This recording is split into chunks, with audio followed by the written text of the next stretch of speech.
예, 오동원 공수처장님. 네. 그거 앉아 계세요. 네. 저는 공수처장님이 허위 공문서 작성 행사죄에 이미 기수에 이르렀다고 보고 물어봅니다.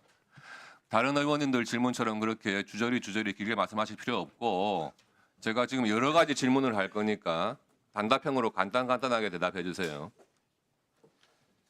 12월 6일에 윤석열 대통령을 피해자로 명기해서 청구한 압수수색 영장과 또 대통령 및 국무위원 다수에 대한 통신영장 서울중앙지법에 청구했다가 다음 날인 12월 7일에 모두 기각된 사실이 있죠. 네. 12월 6일 날 청구된 영장 아니, 이자는 윤석열 예, 아니요라만 대답하세요. 어, 기각된 적 있죠? 네. 그래서 압수수색 영장의 대상 장소하고 대상 물건이 뭐였습니까?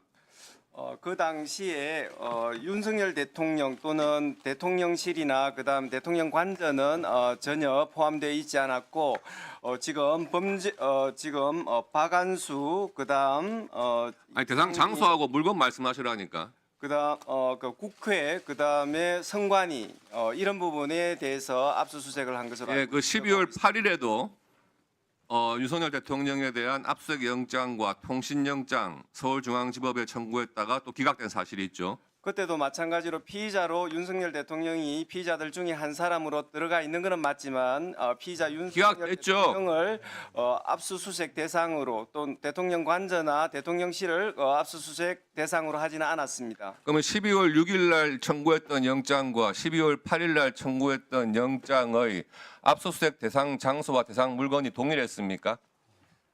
지금 뭐 꼭 동일하지는 않을 걸로 보이는데 어쨌든 지금 대통령 동일합니까 안 합니까? 지금 그 피의자가 조금 추가되고 했기 때문에 똑같지는 그러면 않습니다. 12월 6일 날 기각된 영장에 대해서 12월 8일 날 청구한 영장이 재청구한 영장은 아니고 완전히 별개의 영장입니까? 12월 8일 날 청구된 영장은 여인형 피의자가 포함되어 있고 그렇습니다. 그래서 여러 가지 재청구가 아니라 별도로 별개입니까? 된 영장입니다. 예. 그 공수처에서 스스로 밝힌 압수수색과 통신영장의 기각 사유를 보면요. 제가 읽어볼게요. 맞는지 아닌지 확인해 주세요. 동일 또는 유사한 내용의 영장이 중복 청구되고 있으므로 각 수사기관 간 협의를 거쳐 중복되지 않도록 조정해 청구해달라는 취지하고 경찰과의 공조수사본부에서 향후 수사 조율 여부를 밝혀 다시 영장 청구를 할 것이 기대되는 점 등에 비춰 현 단계에서 기각한다. 이런 내용이 기각 사유였죠. 네, 그 두 번의 맞습니까? 아닙니까?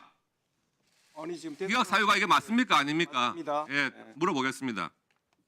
근데 이때 기각했을 때가 그 12월 6일, 8일 이럴 때니까요. 12월 10일 날 10일쯤에 이제 경찰과 공수처가 공조수사본부를 가동해가지고 수사를 하기 전 단계였어요.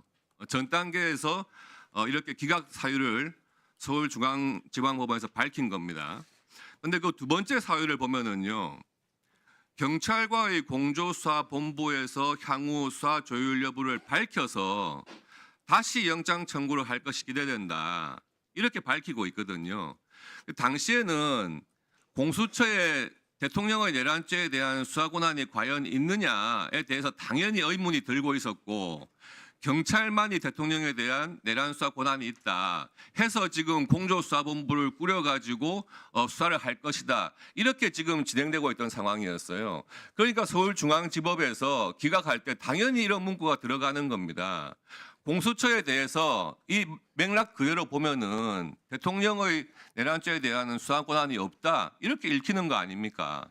다시 물어보겠습니다. 법원에서 공수처 물어볼게요. 내란죄 수사권이 없다는 부분 끝나고 입장을 이야기하세요. 없습니다. 12월 20일에 그 서울 동부지법에 김용현 전 국방장관에 대해서 체포영장 청구했다가 기각된 사실이 있죠. 네.